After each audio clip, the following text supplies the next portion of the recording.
Some things don't change. Welcome to Culture Screen, where we analyze culture.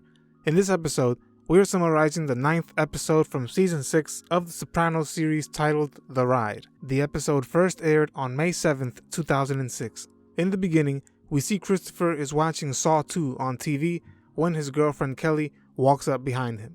Christopher pauses the video and we see Kelly is nervous, but she tells him that she is pregnant. She is afraid of Christopher's reaction and does not know how he will take it. Before she can suggest terminating the pregnancy, Chris steps up as a man and asks her to marry him. Chris tells Kelly that he always wanted to have a child. They kiss and we see Kelly is happy. Let me talk to you a minute. In the following scene, we see Patsy and Paulie are at a Catholic church and they are speaking to Father Jose because Father Felix is ill. Father Jose tells Paulie and Patsy that they will need to donate $50,000 instead of the usual $10,000 to host the annual feast of St. Alzire. The father also adds that he will not place the traditional golden hat on the statue of the saint if they refuse to pay the increase. Paulie, of course, refuses to pay, and the other parishioners end up noticing the hat is missing, meaning Paulie did not pay up. Once the fair begins, the crowd also grows upset at the fact the statue is not wearing its traditional hat. As we catch up with Christopher and Tony, they are driving down the road when they drive by a stockpile of wine in an alley. They notice two men loading up crates of wine into a car and they choose to steal the load themselves. They wait for the men to walk inside and they reverse Tony's SUV so the trunk is facing the crates and they steal the load one case at a time. As Tony is loading the crates, the two men spot Tony and Chris, but Chris pulls out his weapon and subdues the men while Tony finishes. The men tell Chris that they are members of the Vipers motorcycle club.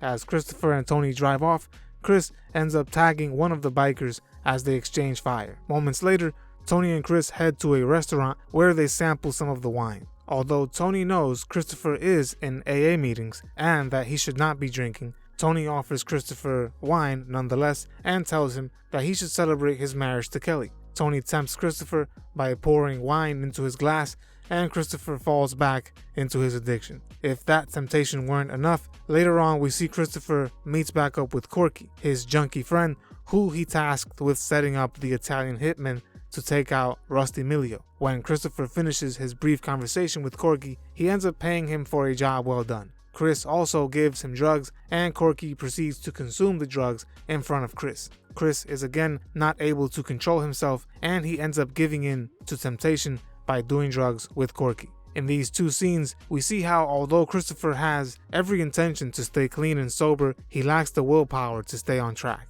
The life he lives also keeps him trapped. Tony is a sociopath who cares only about his own gain. We see how Tony does not care that Christopher is struggling with alcoholism. He pushes him to drink and drinks in front of him regardless. In the scene, we see Tony savoring every sip of wine in front of Christopher. When Chris goes to pay his friend for helping him organize the hit on Rusty, he also ends up succumbing to his addictions simply because he is around such low-level people. Christopher is not strong enough to abandon old friends like Corky, and he has grown up around men like Tony. For him, this is all normal. In these scenes, we see just how trapped Christopher really is. Even though he has a baby on the way, that is still not strong enough to eliminate the influence his environment has on him. You let St. Alzire go without his hat. Remember, I am summarizing this entire series as well as other popular works of literature, movies, and TV shows as well. Subscribe and click the bell so you don't miss the next episode. Let me know what you'd like me to summarize in the comments section below. Follow us on Instagram and Twitter for additional content. Visit our merch store and support us on Patreon if you can.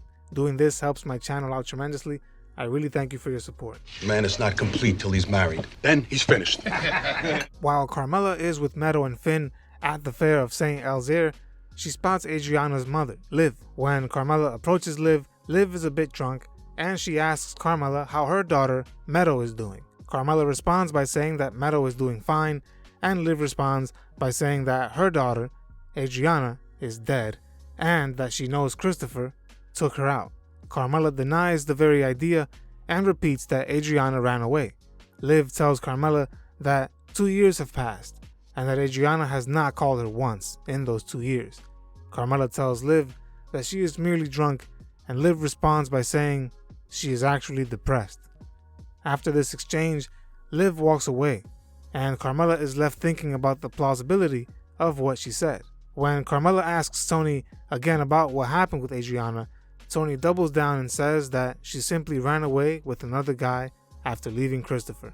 As we catch back up with the guys at the fair, we see Paulie has chosen to cut costs on the rides as well. Paulie saves himself a few $1,000s by not paying the $50,000 the father of the church wanted. He also saves some money on the kid rides by not paying for maintenance or repairmen. This makes the rides excessively risky, and a child and a woman end up being injured. The child ends up with a bloody nose and multiple broken teeth, whereas the woman breaks her wrist. We see Janice, her daughter, and Bobby Jr.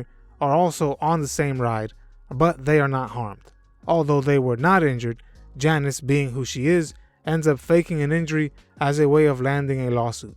Bobby takes matters into his own hands by chasing down the operator who was running the rides. Bobby finds the man in a hotel room, and the man confesses that Paulie is the one who refused to pay for the maintenance and repairs needed to keep the rides safe.